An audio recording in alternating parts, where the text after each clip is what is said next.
चलो, good morning students, welcome to the future coaching. आज का हमारा टॉपिक क्या रहेगा? जीएस के साइंस में रहेगा सेल। ठीक है, सेल में हम पहले ये डिस्कस कर चुके थे कि साइंस क्या होता है, कितने तरह का होता है। ठीक है, हमने यहीं पे लाके छोड़ा था कि सेल क्या होती है। ये चीज मैं बता चुकी थी कि सेल क्या है, एक फंडामेंटल और एक स्ट्रक्चरल यूनिट।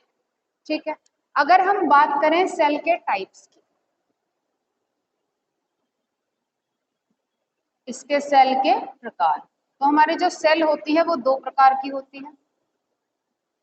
एक होती है प्रोकैरियोटिक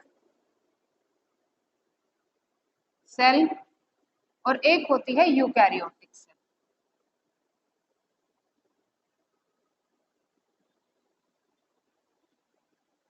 ठीक है, प्रोकैरियोटिक सेल और यूकैरियोटिक सेल का क्या मतलब है कि ये प्रिमिटिव सेल्स होती है।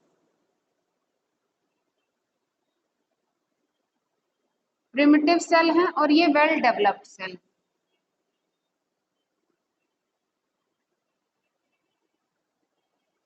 ठीक है, प्रिमिटिव सेल का क्या मतलब है कि जहां पे जो न्यूक्लियस है, न्यूक्लियस मतलब केंद्रक। हर एक सेल का एक सेंटर पॉइंट होता है जिसे हम क्या कहते हैं? केंद्रक कहते हैं। दोनों में ही केंद्रक मिलेगा, लेकिन यहाँ पे जो केंद्रक मिलेगा वो कैसा रहेगा? फॉल्स रहेगा। ठीक है, फॉल्स का मतलब क्या होता है कि वहां पे न्यूक्लियर मेम्ब्रेन नहीं होगी। कुछ सेल ऑर्गेनल जैसे mitochondria, Golgi apparatus, endoplasmic reticulum, ये क्या रहेंगे? एब्सेंट रहेंगे। ठीक है, यानी कि केंद्रक आपका कैसा रहता है? फॉल्स है, यहाँ पे वो डेवलप नहीं होता है। ठीक है, दूसरी चीज क्या आती है कि जो आपका न्यूक्लियस है, न्यूक्लियस होगा, केंद्रक होगा, तो उसमें क्या रहेगा? केंद्रक में रहता है आपका अनुवांशिकी पदार्थ।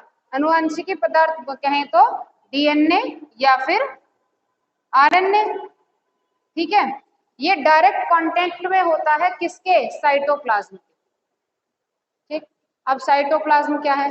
सपोज ये एक सेल है। ठीक है, इसके अंदर एक क्या है? सेमी सॉलिड फ्लूइड भरा हुआ है। ठीक, उसी को हम क्या कहते हैं? साइटोप्लाज्म कहते हैं। ठीक है, तो जो आपका डीएनए है, आरएनए है, वो डायरेक्ट फॉर्म में क्या रहते हैं? आपके साइटोप्लाज्म से डायरेक्ट अटैच में रहते हैं, इसीलिए इसको क्या कहा जाता है? फॉल्स न्यूक्लियस कहा जाता है। ठीक है, यूकैरियोटिक सेल्स क्या हुई? यूकैरियोटिक सेल का मतलब है well developed cell. Well developed cell से मतलब है कि यहाँ पर जो केंद्रक है वो कैसा है? आपका कंप्लीटली डेवलप्ड, पूरी तरह से आपका जो न्यूक्लियस है वो तैयार है। ठीक है, तैयार से मतलब उसके पास न्यूक्लियर मेम्ब्रेन है। न्यूक्लियर मेम्ब्रेन है तो सेल के साइटोप्लाज्म से न्यूक्लियस आपका क्या रहता है? बिल्कुल अलग रहता है। ठीक है, यहाँ पर न्यूक्लियोप्लाज्म होगा। सेल के चारों तरफ जो कुछ भी है वो आपका साइटोप्लाज्म है। साथ साथ नोट करते रहेंगे। न्यूक्लियस के अंदर जो फ्लूइड मिलेगा उसको क्या कहते हैं? न्यूक्लियोप्लाज्म कहते हैं। नाम याद रखिए। ठीक है, केंद्रक द्रव्य और आपका साइटो मतलब कोशिका द्रव्य।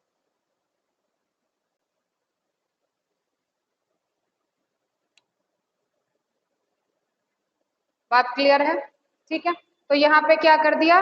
अब यहाँ जो जेनेटिक मटेरियल प्रेजेंट रहेगा वो साइटोप्लाज्म से डायरेक्ट कांटेक्ट में नहीं। यहाँ पर अधिकतर सभी ऑर्गेनल, सेल ऑर्गेनल्स पाए जाते हैं। ठीक, वहां पर हमने कहा mitochondria, Golgi apparatus, endoplasmic reticulum क्या होते हैं? एब्सेंट होते हैं। न्यूक्लियर मेम्ब्रेन आपके एब्सेंट होती है। ठीक है, तो डीएनए आरएनए क्या हो गए? डायरेक्ट साइटोप्लाज्म के साथ कांटेक्ट में हो गए। लेकिन यहाँ पे क्या होगा? यहाँ पे एक डिफरेंशिएट है, न्यूक्लियस अलग है और आपका बाकी का साइटोप्लाज्म और सेल ऑर्गेनल अलग। तो न्यूक्लियस का काम हो गया एक main centre point, energy point हो गया ये इसका। यहीं पर क्या होगा? डीएनए आरएनए प्रेजेंट होंगे। डीएनए आरएनए क्या करते हैं? एक सेल के जो कैरेक्टर है वो दूसरी सेल में पहुंचाने का काम करते हैं, क्योंकि डीएनए की एक टेंडेंसी होती है कि वो अपनी कॉपी बनाता है। यानी कि डीएनए से क्या बन जाता है? डीएनए बन जाता है, जिस प्रोसेस को हम क्या कहते हैं? रेप्लिकेशन कहते हैं। ठीक है, तो वो पूरा प्रोसेस यहाँ पर होता है। इतनी चीज क्लियर है, नोट करेंगे। एक छोटा सा क्वेश्चन यहाँ से निकल के आता है कि अगर यहाँ पे न्यूक्लियस प्रेजेंट है, न्यूक्लियस तो वहां भी प्रेजेंट है ना, यहाँ पे न्यूक्लियर मेम्ब्रेन प्रेजेंट है, वहां पर न्यूक्लियर मेम्ब्रेन प्रेजेंट नहीं है, तो क्या डीएनए आरएनए पूरे साइटोप्लाज्म में रहेंगे, है ना। एक छोटा सा क्वेश्चन ये आता है कि तो क्या आपके डीएनए और आरएनए पूरे साइटोप्लाज्म में फैले हुए रहेंगे। वो क्वेश्चन का आंसर होता है नहीं। यहाँ पे क्या होगा कि एक विशेष एरिया, पूरा एक स्पेशल एरिया होगा जहां पर आपके डीएनए क्या रह जाएगा, स्टे रह जाएगा, लेकिन डायरेक्ट कांटेक्ट किसके साथ रहेगा, साइटोप्लाज्म के साथ। वहां पर ऐसा नहीं होता है। उस पर्टिकुलर एरिया को हम क्या कहते हैं, न्यूक्लियोटाइड। ठीक है, उस पर्टिकुलर एरिया को क्या कहते हैं, न्यूक्लियोइड। लिख लीजिएगा नाम, न्यूक्लियोइड। क्या है ये, एक स्पेशल एरिया है, किसका है, प्रोकैरियोटिक सेल्स का है, जहां पर आपका जेनेटिक मटेरियल क्या रहेगा, स्टे रहेगा विद साइटोप्लाज्म। ठीक है, इतनी चीज क्लियर, नोट करेंगे। ठीक है, ये तो बात हुई एक बेसिक इन दोनों के बारे में, लेकिन जब हम डिफरेंस करते हैं दोनों के पास, तो उससे पहले, डिफरेंस करने से पहले हमें पूरा प्रोकैरियोटिक सेल पता होना चाहिए और पूरा यूकैरियोटिक सेल पता होना चाहिए। ठीक है, डिफरेंशिएट कैसे करते हैं, पूरा तो यहीं पे खत्म हो जाता है अधिकतर, पूरा और कैसे होगा हम इसमें बताएंगे कि यूकैरियोटिक सेल है और प्रोकैरियोटिक सेल है, इनमें रिप्रोडक्शन कैसे होगा, क्योंकि हम एक चीज पहले ही डिस्कस कर चुके हैं कि भाई सेल है, उसकी टेंडेंसी है डिवाइड करना और अपने जैसी एक दूसरी सेल को बनाना। तो प्रोकैरियोटिक है तो यहाँ पर क्या होगा, यहाँ पर कुछ तरीके आ जाते हैं। जैसे हम अगर रिप्रोडक्शन की मैं बात करूं तो रिप्रोडक्शन हमारा दो तरीके से होता है ना। एक होता है लैंगिक यानी कि सेक्सुअल, और एक होता है अलैंगिक यानी कि एसेक्सुअल। यहाँ पर हमें दो डिफरेंट सेल्स चाहिए होती हैं और यहाँ पर हमें केवल एक ही सेल चाहिए होती है। ठीक है, यही सेल अपने आप को डिवाइड करके दो पार्ट में डिवाइड कर लेती है। तो एसेक्सुअल जो आपका रिप्रोडक्शन आ जाता है वो प्रोकैरियोटिक्स में चला जाता है और जो सेक्सुअल आता है वो यूकैरियोट्स में चला जाता है। क्लियर है इतनी बात, रिप्रोडक्शन की बात हो गई। दूसरी चीज आ जाती है सेल वॉल, जो कि बहुत इंपॉर्टेंट है। यहाँ पर जो सेल वॉल होगी वो कैसी रहेगी, पतली रहेगी। कैसी रहेगी, पतली रहेगी, लेकिन यहाँ पर जो सेल वॉल रहेगी वो रेदर देन प्रोकैरियोटिक मोटी रहेगी। ठीक है, ये साइज में थोड़ी छोटी होती हैं, साइज कैसा होगा, छोटा है, लेकिन ये साइज में इनसे बड़ी होती है। ठीक है, इतनी चीज क्लियर है, ये कुछ बातें हुई इनके बारे में। उसके बाद हम आते हैं कि अगर एसेक्सुअल है तो कौन सा होगा। अब या तो इसमें फ्रेगमेंटेशन, विखंडन, ठीक है ना, विखंडन होगा, खंडन होगा, बडिंग होगी, मुकुलन होगा। ठीक है, एसेक्सुअल में तो यही सारी चीजें आ जाती हैं भाई। या तो आप उस सेल के क्या कर दीजिए, डिवीजन कर दीजिए, डिवाइड कर दीजिए, पार्ट्स में तोड़ दीजिए, या फिर आप उसको क्या कर दीजिए, बड उसमें से कोई आ रही हो। बड कैसे आती है, जैसे आपने हाइड्रा प्लांट देखा हो, है ना, तो वो क्या करता है, वो बड प्लांट क्या करेगा, बड निकालता है। जैसे वो खुद मैच्योर हो जाता है, मैच्योर होने के बाद उसमें छोटी सी एक कली निकलनी शुरू हो जाती है, जिसको हम क्या कहते हैं, बड कहते हैं, उसका मुकुल कहते हैं। ठीक है, उसी विधि को हमने क्या नाम दे दिया, मुकुलन नाम दे दिया। एसेक्सुअल में काफी सारी आती हैं। ठीक, सेक्सुअल में क्या हो गया, दो डिफरेंट सेल है, एक मदर सेल होगी और एक फादर सेल होगी, दोनों का फ्यूजन होगा और एक डॉटर सेल बनेगी। ठीक है, यहाँ पे दो डिफरेंट सेल से एक सेल बनती है, एसेक्सुअल में एक से दो सेल बनती है। क्लियर है इतनी चीज, ये हमारा क्या हुआ, यूकैरियोट और प्रोकैरियोटिक सेल्स। एनी डाउट, ठीक, इसको नोट करेंगे सभी को। अब बात करते हैं सेल के स्ट्रक्चर की।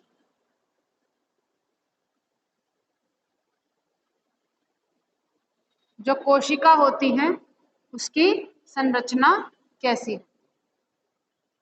ठीक है, संरचना से हमारा क्या मतलब होता है कि जो सेल है वो किन किन कोशिकांग, यानी कि एक होता है अंग और एक होता है कोशिकांग। कोशिकांग का मतलब क्या होता है कि कोशिका के अंग। ठीक है, तो हमने उनको एक नाम दे दिया कोशिकांग। ठीक है जी। जब हम एक सेल की बात करते हैं, सेल के स्ट्रक्चर में सबसे पहले क्या चीज आ जाती है, सेल मेम्ब्रेन। ठीक है, क्या आ जाती है सबसे पहले, सेल मेम्ब्रेन। सेल मेम्ब्रेन का क्यों नाम आता है, क्योंकि ये क्या होती है, ट्रांसफर करने वाली चीज होती है ना। वाटर को अंदर भेजना है या कुछ आयंस है उनको अंदर भेजना है, कुछ चीजों को बाहर भेजना है। ठीक है, उसको सेल को एक प्रोटेक्शन देनी है। ठीक, तो ये सारी चीजें किस में आ जाती हैं, आपकी सेल वॉल में या सेल मेम्ब्रेन में आ जाती है। उसके बाद दूसरी चीज आती है कि सेल के अंदर भरा हुआ सेमी सॉलिड फ्लूइड। ठीक, जिसको हमने क्या नाम दिया था, जिसको हमने कह दिया साइटोप्लाज्म। ठीक है, एक हो गई हमारी सेल मेम्ब्रेन, एक हो गया साइटोप्लाज्म, और तीसरी चीज आ जाती है क्या, न्यूक्लियस। तीसरी चीज क्या आ गई, केंद्रक, यानी कि न्यूक्लियस। क्लियर। ठीक है, तो सबसे पहले इन्हीं तीन चीजों के ऊपर डिस्कस करेंगे। इनके बाद सेल के अंदर आपका क्या प्रेजेंट है, माइटोकॉन्ड्रिया प्रेजेंट है। ठीक है जी, आपका क्या प्रेजेंट है, एंडोप्लाज्मिक रेटिकुलम प्रेजेंट है। ठीक है, और राइबोसोम प्रेजेंट है, आपका लाइसोसोम प्रेजेंट है, गोल्जी अपरेटस प्रेजेंट है। ठीक है, और क्या होता है बताइए, नाम तो सुने होंगे।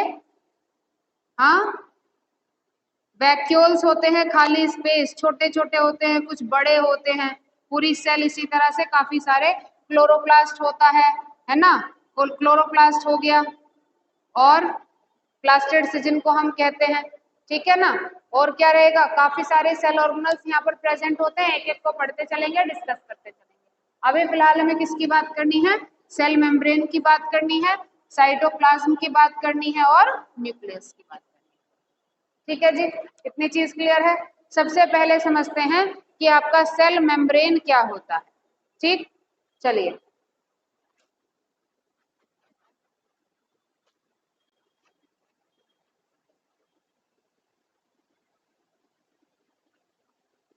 सेल मेम्ब्रेन को आप ऐसे समझ सकते हैं कि अगर कोई भी सेल है, उसको एक कवरिंग जिसने दी, हमने कहा प्रोकैरियोटिक सेल है, यूकैरियोटिक सेल है।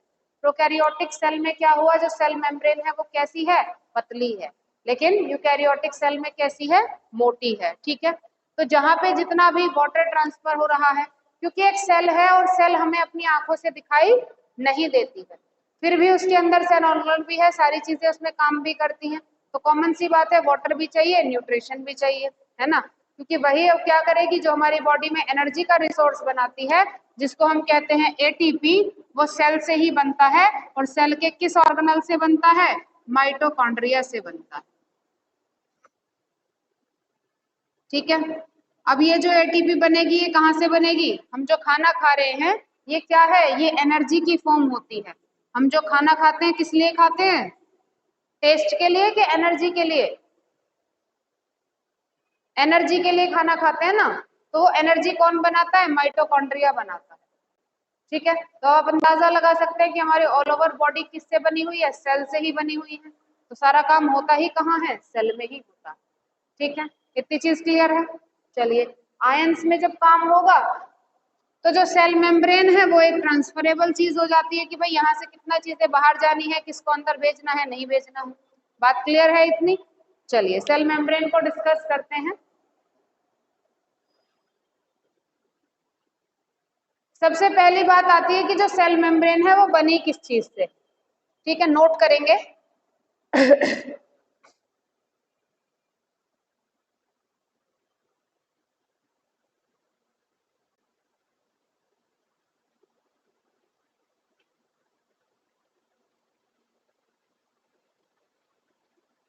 हाँ जी, जो हमारी सेल मेम्ब्रेन होती है,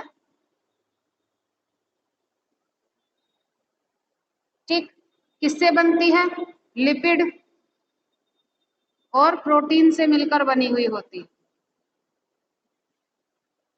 ठीक है, लिपिड और प्रोटीन से मिलकर बनी हुई होती है, सेमी परमिएबल होती है। सेमी परमिएबल का मतलब अर्धपारगम्य है। अब अर्धपारगम्य का क्या मतलब है? अर्धपारगम्य का मतलब है कि कुछ चीजों को अंदर आने देती है और कुछ चीजों को नहीं आने देती है। ठीक है ना, कुछ के लिए तो पारगम्य है, पार जाने देगी, लेकिन कुछ चीजों को अंदर नहीं जाने देती। ठीक है, लिपिड से मिल और प्रोटीन से मिलकर बनी है, सेमी परमिएबल होती है, क्या करती है? सेल को प्रोटेक्शन देती है, उसकी सुरक्षा कवच बनाती है। ठीक है, जो भी आपके बायोमोलिक्यूल हो गए या जो भी आप खाना खा रहे हैं आयंस के फॉर्म में आपको मिल रहा है, उनको क्या करती है?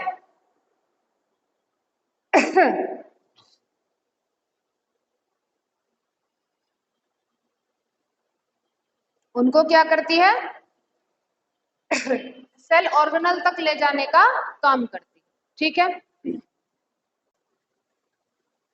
ठीक है जी, ये बात हुई किसकी? सेल मेम्ब्रेन की। सेल मेम्ब्रेन में आपको सिर्फ इतना ही पढ़ना है, वरना जब सेल मेम्ब्रेन को पढ़ना शुरू करते हैं तो इसमें एक टॉपिक आपका और आ जाता है कि यहाँ पे क्या होता है, यहाँ पे एक मॉडल चलता है जिसको कहते हैं फ्लूइड मोज़ेक मॉडल। वो पूरा मॉडल आपको नहीं पढ़ना है, ठीक है, इसको सिर्फ समझ लीजिए। ये क्या बताता है कि जो सेल मेम्ब्रेन क्या है, कुछ इस तरह के दो लेयर्स में मिलकर बनी है।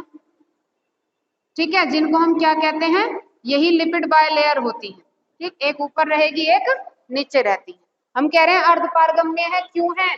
क्योंकि इसमें से जो कुछ होती हैं वो कैसी होती हैं? हाइड्रोफोबिक होती हैं। कैसी होती हैं? हाइड्रोफोबिक। और कुछ कैसी होती हैं? हाइड्रोफिलिक होती हैं। हाइड्रो का मतलब क्या हुआ? हाइड्रो का मतलब हो गया वाटर, पानी, और फोबिक का मतलब हो गया डरना, और फिलिक का मतलब हो गया लव, पसंद करना।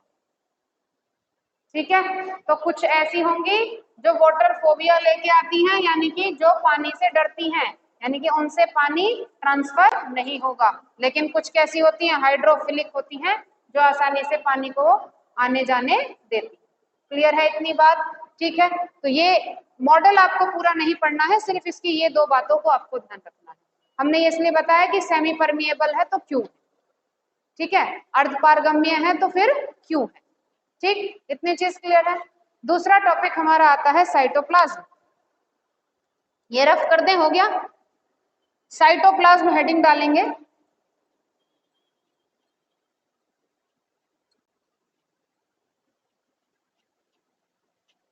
अब जरा साइटोप्लाज्म को ध्यान से समझिएगा, यहां से क्वेश्चन पूछा ही पूछा जाता है। साइटोप्लाज्म हो गया क्या? कि जो आपका द्रव्य है जो किस में भरा हुआ है? सेल में भरा हुआ है। ठीक है, मैंने दूसरा एक नाम लिया था न्यूक्लियोप्लाज्म। कहा था एक ऐसा द्रव्य है जो किस में भरा हुआ है? न्यूक्लियस में भरा हुआ है, केंद्रक में भरा हुआ है। ठीक है, सेमी सॉलिड होते हैं, ये बताया था, यानी कि स्ट्रक्चर हमारे पास कुछ इस तरह की आ जाती है। ये साइटोप्लाज्म और ये न्यूक्लियोप्लाज्म। ठीक, अब तो क्या एक क्वेश्चन ये आता है कि क्या हम इसको और इसको दोनों को साइटोप्लाज्म ही कहें, या हमेशा ही दोनों को साइटोप्लाज्म अलग और न्यूक्लियोप्लाज्म अलग कहा जाएगा? ठीक है ना, तो इन दोनों को हम क्या कह सकते हैं? एक नाम नोट कीजिएगा, जो पूरे सेल का द्रव्य होता है उसको क्या कहा जाता है? प्रोटोप्लाज्म कहा जाता है, यानी कि जीव द्रव्य कहा जाता है। जीव द्रव्य में टू से आपका न्यूक्लियोप्लाज्म भी हो गया और साइटोप्लाज्म भी आता है। ये क्वेश्चन बहुत पूछा जाता है, प्रोटोप्लाज्म क्या है ना? आपको ऑप्शन दे देंगे कि केंद्रक के अंदर भरा हुआ द्रव है ना, या सेल के अंदर भरा हुआ द्रव। अब वहां पे बच्चे कंफ्यूज हो जाते हैं कि सेल के अंदर भरा हुआ द्रव क्या हो गया, प्रोटोप्लाज्म वही है, लेकिन नहीं, इन दोनों का जो कंप्लीट सेल होती है, प्रोटोप्लाज्म क्या हो गया, साइटोप्लाज्म प्लस न्यूक्लियोप्लाज्म, वो आपका क्या कहलाता है, प्रोटोप्लाज्म। ठीक है, सेल और न्यूक्लियस दोनों। बात क्लियर है इतनी? यहां तक कोई डाउट है? नोट करो। तो अब यहाँ पे हम इसको क्या कह सकते हैं, साइटोप्लाज्म को? हम साइटोप्लाज्म को क्या कह सकते हैं कि ये जीव द्रव्य का एक भाग है ना? कह सकते हैं कि नहीं कह सकते कि जीव द्रव्य का वो भाग जो सेल के न्यूक्लियस के बाहर बाहर रहता हो, वो हमारा क्या हुआ, साइटोप्लाज्म।